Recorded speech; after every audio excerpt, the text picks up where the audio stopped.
What's up guys, notSuperMario here and welcome to today's video. Today it is time for Spider-Man Homecoming movie review. I watched the movie 2 days ago with my friends, and before I say anything about this movie, spoilers. So if you don't want to know anything about this movie, watch the movie first, then watch this review. But if you don't care, watch the review right now, and of course leave a like and subscribe, yeah. So, the movie, Spider-Man Homecoming. This is the third reboot, no, it's the second reboot, and it is the third different Spider-Man guy, or movie, different guy in a Spider-Man suit. But, I have to say, this is the best Spider-Man ever. And no disrespect to Tobey Maguire and Andrew Garfield, because I think they were great Spider-Mans, but Tom Holland is like the guy. It's like Ryan Reynolds with Deadpool. This is a role meant for him. Tom Holland was incredible in this movie. He was funny when he needed to be. He was like doing the action, doing all the heartwarming stuff. It was awesome. He was really the heart of the movie, like it should be. Like, it's Spider-Man Homecoming. It's about Spider-Man. The second thing that I have to say, if you are afraid that this is an Iron Man movie, it's not. Robert Downey Jr., it's a nice addition to this movie, but he is in the movie probably for 5 minutes, maybe 6 minutes, so don't worry. If you think that this is an Iron Man movie, it's not. He is really good in the movie, but he is not a lot in the movie. He's just enough. He's just enough in the movie. So that's one thing, because I know that a lot of people was afraid, oh my gosh, he's a lot in trailers, but that I think was a tactical thing to do, because more people now know Robert Downey Jr. than Tom Holland, but I don't know why were they afraid, because Spider-Man is like probably the most famous superhero beside Batman and Superman, but most like beloved superhero ever. So yeah, I don't know what were they afraid of. Anyway, Robert Downey Jr., great addition, great thing that he was in the movie, but not a lot. So next thing to say is villain. Finally, Marvel has another great villain. Beside Loki, who I think was unbelievable in Avengers, the first Avengers, and in Thor, I think he was great. He was the star of Thor movies, even though Thor movies are not like the best. But Michael Keaton as Vulture, he is amazing. Finally, we've got a villain who we know what he wants. Why is he doing stuff?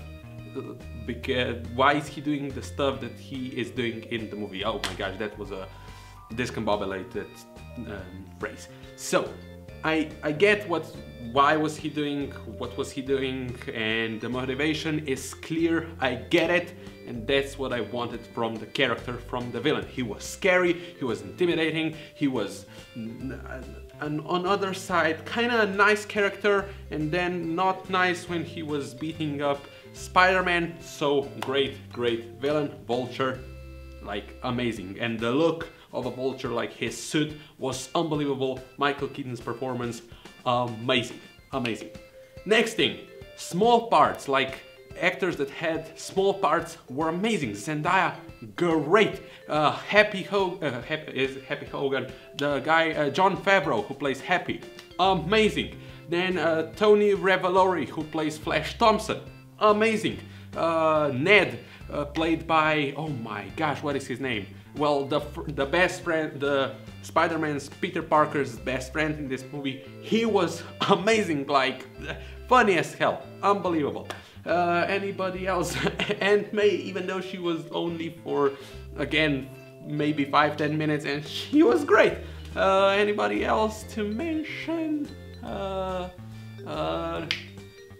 Liz, like the main girl in the movie, also great. So side characters, awesome stuff. Story, I think it was great. You have everything in this movie. It is funny, it is action-packed, you've got some heartwarming moments, you've got a really nice high school story about Peter Parker and Spider-Man, how he develops, how he actually doesn't know what is he doing, but trying to be the best superhero that he can be.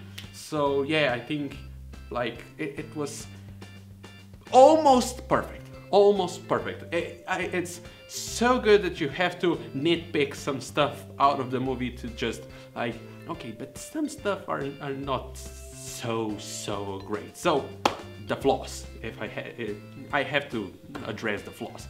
The first flaw, but probably this is only my thing, I was not like, it's not really, it was bothering me, but it's not a big problem. Maybe when I see the movie for the second time it's gonna be better, but the action scenes, there was so much stuff happening, like really so much stuff happening that it was sometimes hard to know and see what the hell is happening. Like because Spider-Man was jumping, doing flips, and everything was exploding, especially the last action scene with the plane. Everything was like, oh my gosh, now this is happening, now this is exploding, now the colors are like, and now they're on the floor, and now are they fighting, and Vulture is doing this, Spider-Man is doing this, and I was like, what the hell? I was trying to follow the scene, and it was sometimes hard to follow. That's probably, yeah, that's one thing that was bothering me. And the second thing, maybe sometimes the writing was kinda cheesy, like some dialogue was like, okay, you could say this thing differently, but overall not a big problem. So those two things were like, I had to nitpick from the movie to like really find flaws, but overall a really great movie. Is it the best superhero movie this year so far? I don't think so. In my opinion, Wonder Woman is still the best, but so far this year is amazing for superhero movies. We had Logan, great. We had Guardians of the Galaxy Volume 2, amazing. We had Spider-Man Homecoming, amazing. And we have Wonder Woman, unbelievable. So far, amazing superhero movies. We are still getting Thor Ragnarok and Justice League, both in November. So yeah, amazing year for superhero movies so far. And yeah, 2 post-credit scenes. The first one addresses, I think, the villains for the second Spider-Man movie, and the second post-credit scene is a troll. Yeah, is a troll. I was so upset, but it's so good because it's so funny. It was like Captain America shows up and says the biggest, or like the most important thing about people and like this kind of stuff is patience. We were all like, now what is gonna be the second post-credit scene? It's gonna be Avengers Infinity War, maybe Thor Ragnarok, maybe, I don't know, Black Panther, or even maybe Captain Marvel or something.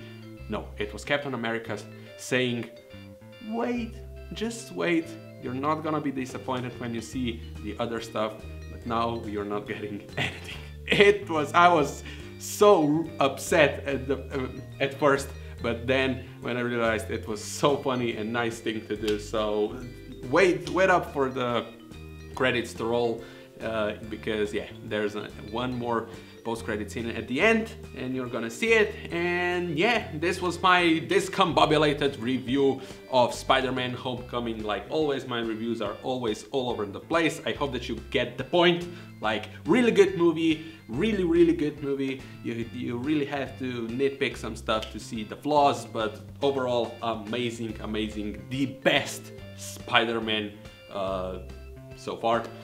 So I hope this Tom Holland is now gonna be Spider-Man for next 20-30 years, because he's young, so he can do it. He's like 21, so he can be Spider-Man till 50. So yeah, tell me in the comments down below what do you think about this movie. If you have seen it, if you haven't, go watch it, it's amazing. But if you have seen it, go and tell me in the comments down below what do you think about it. Was it good? Was it not? What was the best thing about it? What was the worst thing about it?